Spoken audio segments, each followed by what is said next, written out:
Oma emotsioonidest võime jääda sõltuvusse ja see on midagi, mis tõttu võime takerduda elus nii suhetesse, asjadesse kui tegevustesse. Täna olen ma Aigi Vahinguga, kes on teadliku muutuse kunsti õpetaja ja koolitab just toidusõltuvusega seoses väga palju inimesi. Aigi, mis need emotsioonid sinu jaoks on? Emotsioonid on, nagu me kõik teame enda kogemuse põhjal, hästi tugev selline suur naturaalne looduslik jõud. Et need samad emotsioonid, mis korraldavad siin ilma, vahest on ju tuuline, vahest on tormine, vahest on päikseline, vahest kevad kõik kasvab, vahest on sügis, kõik kaob. Et need samad sellised nähtused on inimese sees. Ja kui keegi on üritanud emotsioonidega rinda pista, üritanud võidelda emotsioonidega, siis väga sageli, isegi kui alguses tundub, et see võitlus lõpeb sinu võiduga, et sa suudad kuidagi mõne emotsiooni üle kangutada tahtejõuga, siis kui kauaks sellest tahtejõust piisab, et tahtejõud on iseenesest ka emotsionaalne nähtus, et siis tahes tahtmata millegipärast on niimoodi, et see emotsioon jääb ikkagi peale. Kuidas oma emotsioonidega siis sõbraks saada, et sa oled rääkinud hästi palju toitumisega seotud sõltuvuse ja ütleme siis selle sõltuvusega seotud emotsioonide vabastamisest. Ma usun, et see siis kehtib absoluutselt tegelikult kogu selle spektri kohta, et kuidas oma emotsioone vabastada?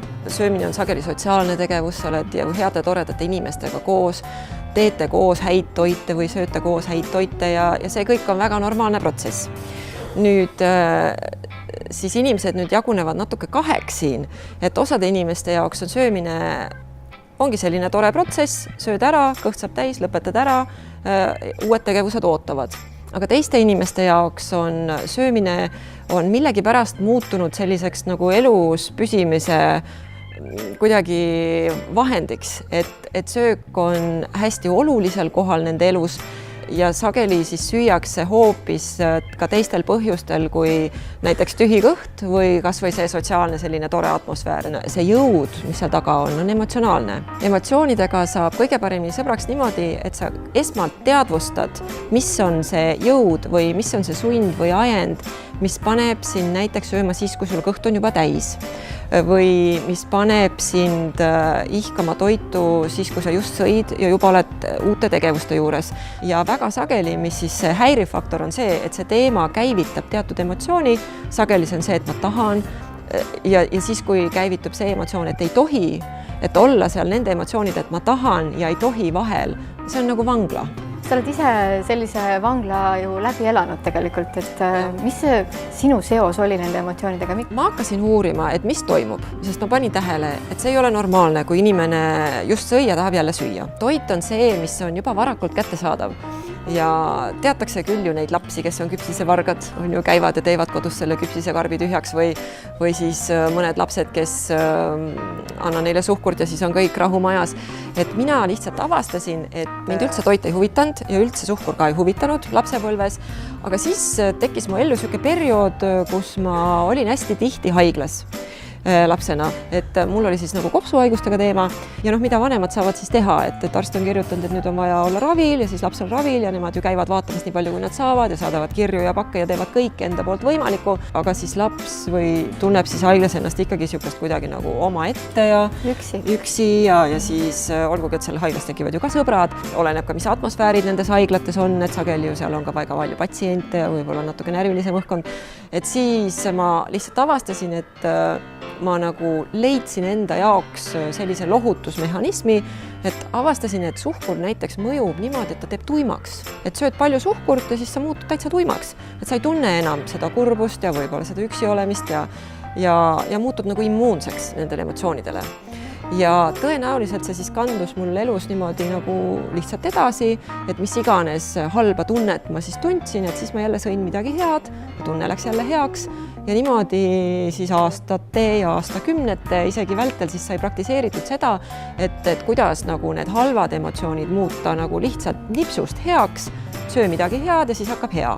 Loomulikult see hakkas nagu õnnestus tööd tegema, et tuli teismeiga ja siis vaatasin, et kui ikkagi väga palju seda head süüa ja juba oli tekkinud harjumus head süüa, et siis ikkagi tuleb natuke nagu kaalu juurde ja teismelisele võib see päris katastrofaalne tunduda, et siis hakkas pihta selline nagu nõiaring, et ühest küljest on vaja enesetunne saada heaks läbi, tekitades häid emotsioone läbi söögi ja teisest küljest tekivad halvad emotsioonid, sest nagu kaalu tuleb juurde, tahaks ikkagi ju sale olla. Minu põhihariduses ei olnud sellist teadmist, et emotsioon saab vabastada.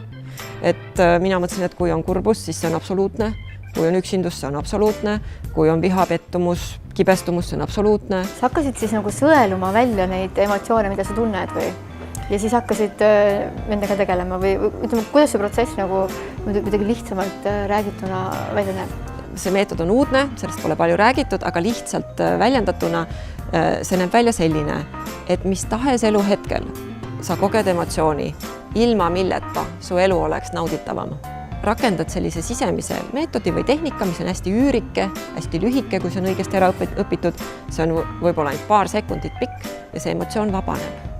Ja seda emotsiooni ei pea läbi elama, seda ei pea täies õies kogema.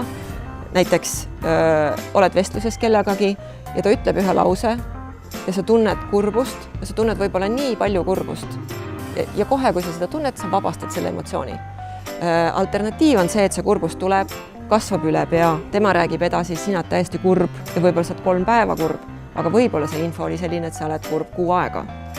Ja kurbusega või mis tahes teise negatiivse emotsiooniga on see, et esiteks ta ei mõju hästi, sest sa ei tunne ennast sel ajal hästi. See on üks asi.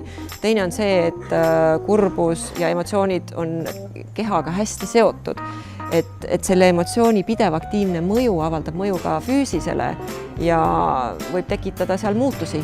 Kõik emotsioonid on, aga kõik emotsioonid on ka kogetavad. Depressioon mõjub selliselt, et sa oled apaatne, sa tahad üha vähem elus osaleda, sa ei taha kellegiga suhelda, sa ei taha tööd teha, sa tahad voodis olla, võib-olla kardinad on all, teki all, võib-olla sa ei liigu üldse enam, et ta nagu viib elust välja ja ta kogemuslikult on ebameeldiv, kuigi on ka inimesi, kes kiinduvad depressiooni ära ja neile see kuidagi äraspidisel kombel muutub nagu positiivseks asjaks.